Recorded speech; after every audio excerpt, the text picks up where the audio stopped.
This little bird held the power, the life and the death for miners below ground. In this video, we uncover the story of courage, survival and the legacy of the Wonthaggi coal mines. We're on a journey back in time, uncovering the secrets of the life underground. Stay with us to the end as we reveal a story that's both personal and deeply inspiring. Have you ever wondered what it would be like to live and work underground, trusting your life to a bird? All right, before we dive into the history, we're starting up with a little pick-me-up with this charming cafe. For us, this visit isn't just a story of stranger, it's personal. Our dads also migrated to Australia and they started their journey in the mines, not here in Wonthaggi, but it's very similar. Alright, so this is Jim's hut. This is where the miners called home after a long, dangerous shift deep underground. Imagine coming back to this little room.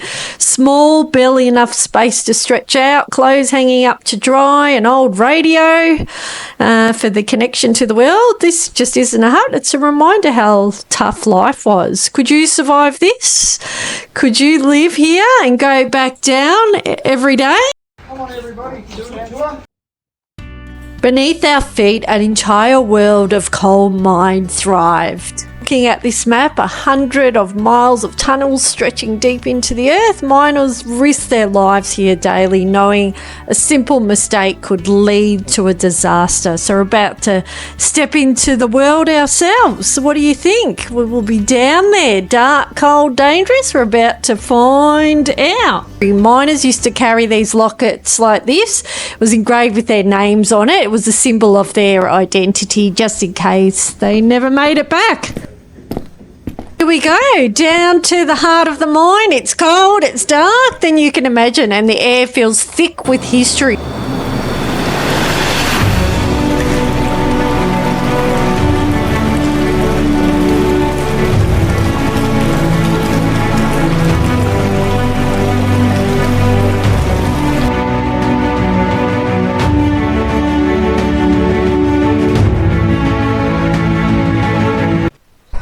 It was the year of 1909. Wonthaggi had become the answer to the crisis. A coal strike in New South Wales left Victoria scrambling for resources.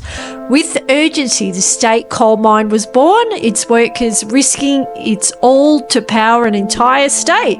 By 1910, this mine wasn't just producing coal, it was a foregone way of life.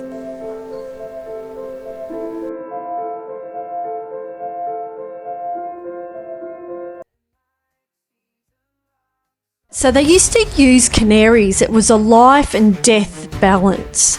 So the little bird that they used to use was no bigger than your fist, and it held the lives of every miner in its wings. Canaries were brought down here because they could sense the presence of dangerous gases long before humans could.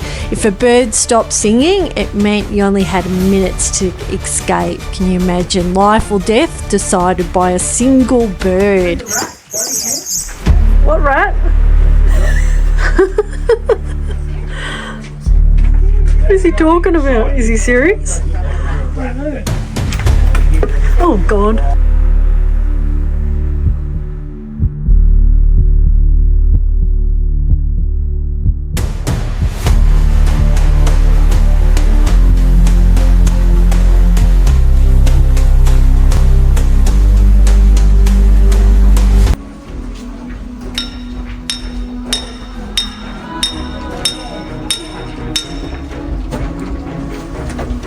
One coal.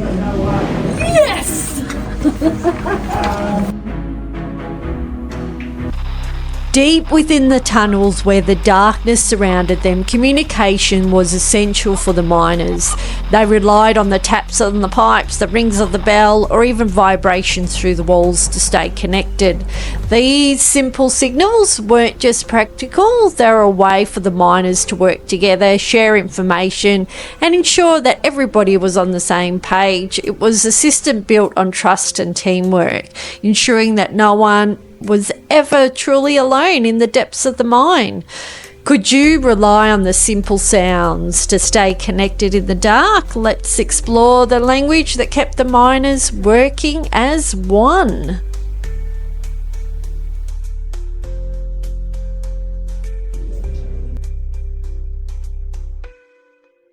Maybe one day, if you wait long enough, time. The Change Room Museum is like a time capsule. You know, every item you see here, you know, uniforms, helmets, tools, tells the story of the men who once worked here. It's like they're still here, they're just waiting to clock on for another shift. Can you almost feel their presence, the stories they left behind, you know, in these walls?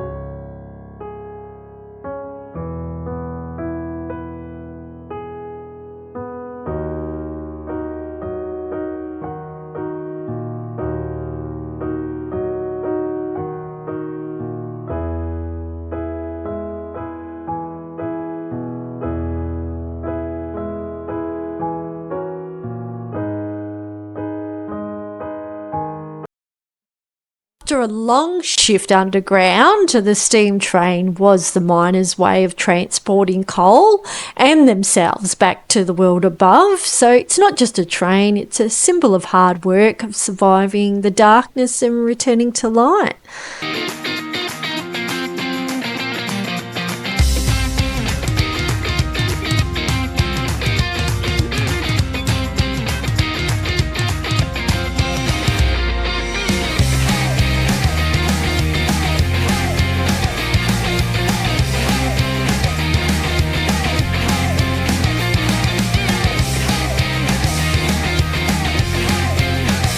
Yeah, I wonder what stories do you think this old train could tell, if it could speak?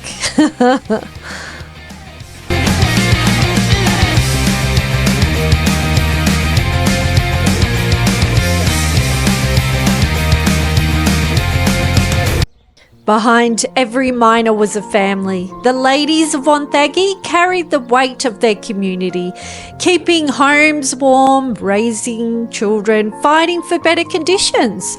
Their strength was just as vital as the coal pulled from those walls. This home, carefully restored to reflect the life in the early mining days, gives us a glimpse into the world they worked so hard to build. From the worn sewing machine to the modest comforts within, it's a testament to the resilience and the foundation they laid for generations to come. In dreams and the stories that time has told, but now the sun sets, painting the sky in gold, and I'm heading back to a place I've always known. The miles I've traveled, the roads I've rode, have led me back to the place I call home. With every turn I feel the way lift away. In the warmth of the heart I find my way. Homeward bound on a path of memories, finding peace in the simple gentle breeze, in the echoes of laughter and the songs we used to sing. I'm coming back to where my heart feels everything. Homeward bound where the heart is found. These horses, strong and free, remind us of the spirit of those who came before us, the miners who worked tirelessly, shaping a legacy that still runs wild today. Their strength lives on every corner of Wonthaggi, in every story we share. What legacy will you leave behind? Let us know in the comments. If you'd like to join us for more journeys, feel free to subscribe, but only if it feels right to you. Thank you, friends of the coal mine, for preserving this legacy. Here's to remembering the past and celebrating the journey forward.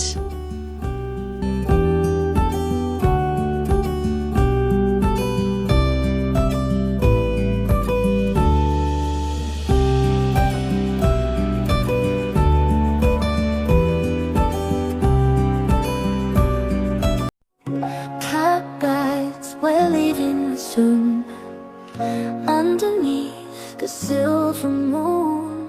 Every road and every trail, adventures call will never fail.